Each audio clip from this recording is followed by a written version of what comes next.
are 2 weeks in, and we always talk about it being a marathon and not a sprint. And really proud of how the team stayed in the process last week, stay focused on the things that they can control. We talked a lot about just making small tweaks as we develop and push to have higher scoring potential week in and week out. And we were able to accomplish that last week, upping our final score. And we're going to look to do the same thing this week, make small tweaks, do a little bit more of one thing, a little bit less of another thing, more stuck landings, less timid approaches, and just continue to move forward as we push to up our scoring potential this week at home.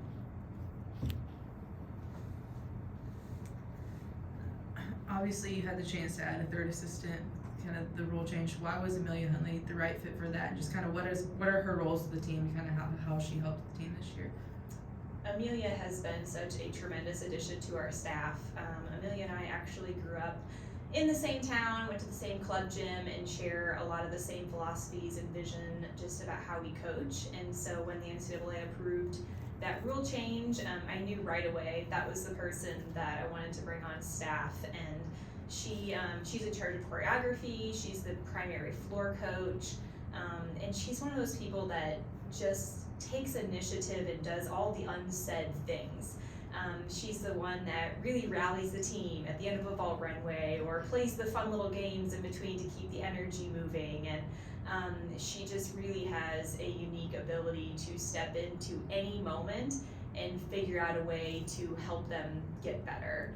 And I'm just so grateful for her positive addition, and she's been amazing to work with. What did you like about the beam rotation? I know you said you wanted them to be more aggressive. Did you see that? And what's the message moving into the Arkansas meet? Yeah, I do think we made some great improvements on beam this week. I thought Gabby Gladio started the group off really strong. There was a little bit of a score question where the judges were questioning her start value, and we were able to win that challenge where she was awarded her full start value.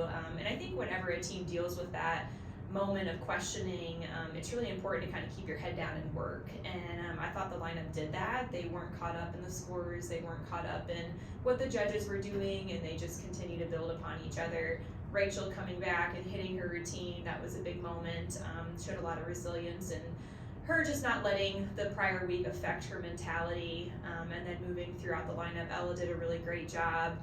Had a few little bobbles from Shania and Lily that were uncharacteristic for them, and so we'll work to kind of sort through those this week. I think some more numbers, some more deposits will really help them feel more confident this week. And then Louisa finished off really strong. Just a small step on her dismount was probably the difference between a 10 and whatever she did end up scoring. So definitely some positive steps in the right direction, but we'll continue to build off of that this week. I saw you at Coach Jabor's introductory press conference. So I guess first I'll give you a chance, since you were a gymnast when Coach Saban was here, and then have coached in the same athletic department with him now, to just kind of talk about what he's meant to Alabama.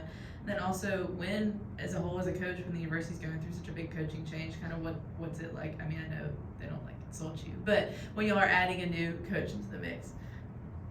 Yeah, I'm so thankful for Coach Saban and Miss Terry's contribution to the University of Alabama. It has been just amazing to be a student athlete here during that time, and then to come back as a coach at a place that he has just done so much for, not just the program, not just the university, but the entire community. And I'll never forget when I was first hired as the head coach here, Miss Terry was actually the first person to reach out to me and just congratulate me, ask me if I needed help with anything. And I think that alone just speaks volumes about how much they care about the whole university, about the people that are a part of it.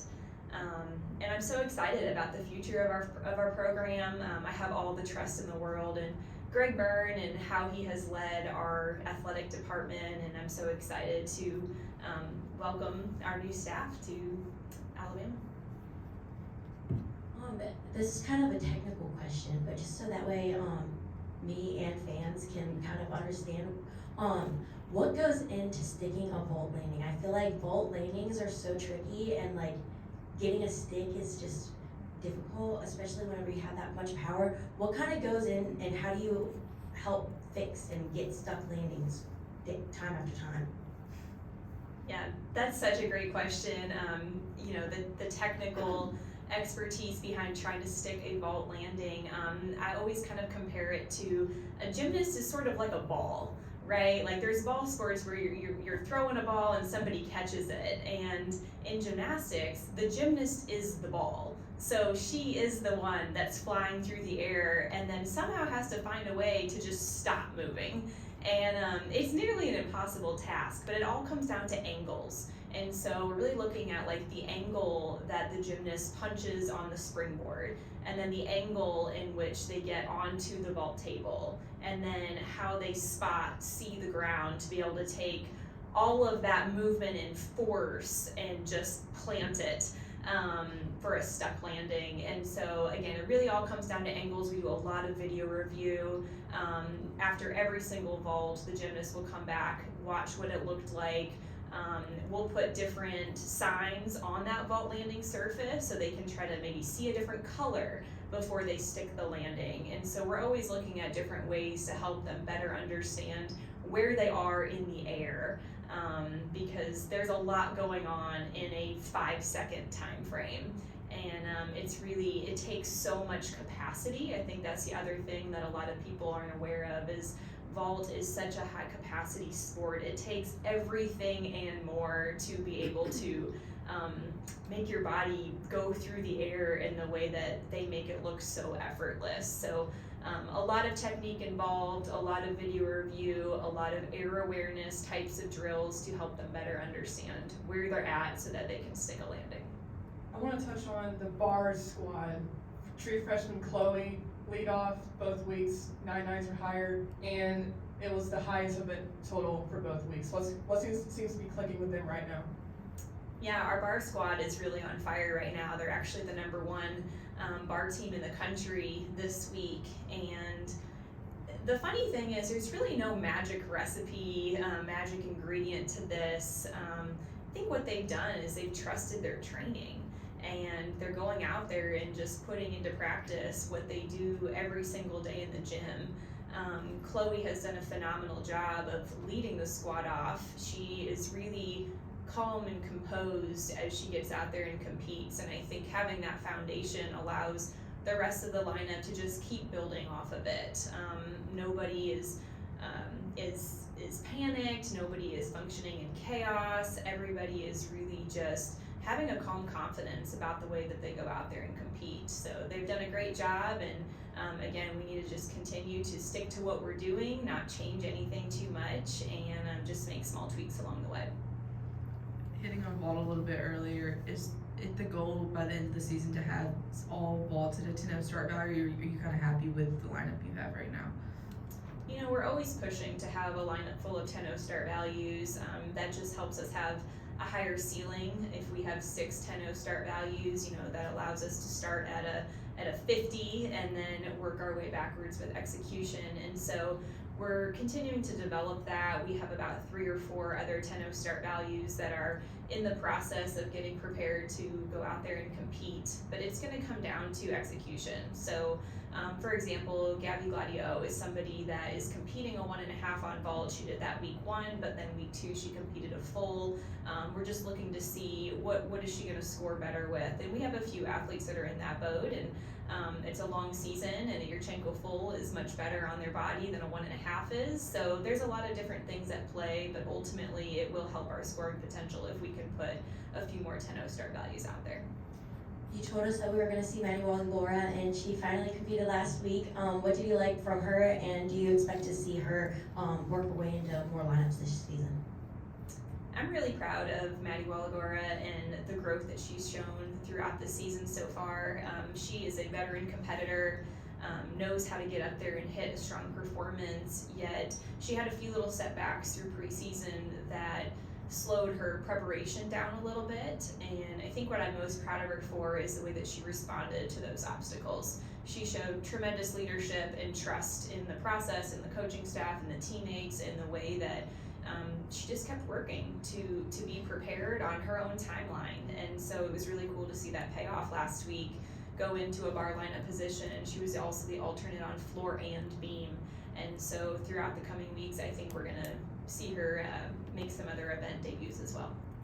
I want to switch gears to Arkansas this week, another top 4 matchup at home. How big of a difference maker does the crowd make in these type of environments? Yeah, the crowd is such a difference maker, especially right here in our home arena, and we're looking forward to being at home again, and it's going to be an exciting matchup with Arkansas. Again, we're going to have a number 3 versus number 4 competition, and so it's going to be really important that we have the energy, the momentum from the crowd, and are just able to give our athletes everything they got. I think our community can see this is a really strong squad. They're so passionate about our team, about where they're going, and we just appreciate everybody's support on our journey. Does having back-to-back home meets in the SEC help at all before you start traveling to a road SEC environment? I think every competition is a great opportunity for us to prepare for the toughest away meet, for the toughest home meet, whatever that looks like. And being in the SEC, every team is capable of greatness. Arkansas is a really talented team. They have been on the rise, and they're coming off of a really good first showing at home. And so I think they went 197-105, and so they're capable of a great score. They've got a great team, and so while we recognize and respect that, we're going to keep our focus on what can we do, what can we control, how can we get better, and just keep pushing to be the best that we can. Since it is Capes and Crowns night this week, I do have to ask, is there a favorite princess or superhero floating around in your family right now? Oh gosh, I will say The Little Mermaid. Ariel is a family favorite for us. Maybe it's the red hair, but my little girl also has red hair, and she has a Little Mermaid toy, and so that's probably the favorite in our family. Any other questions? Coach, any closing comments? No, thank you so much. Roll Tide.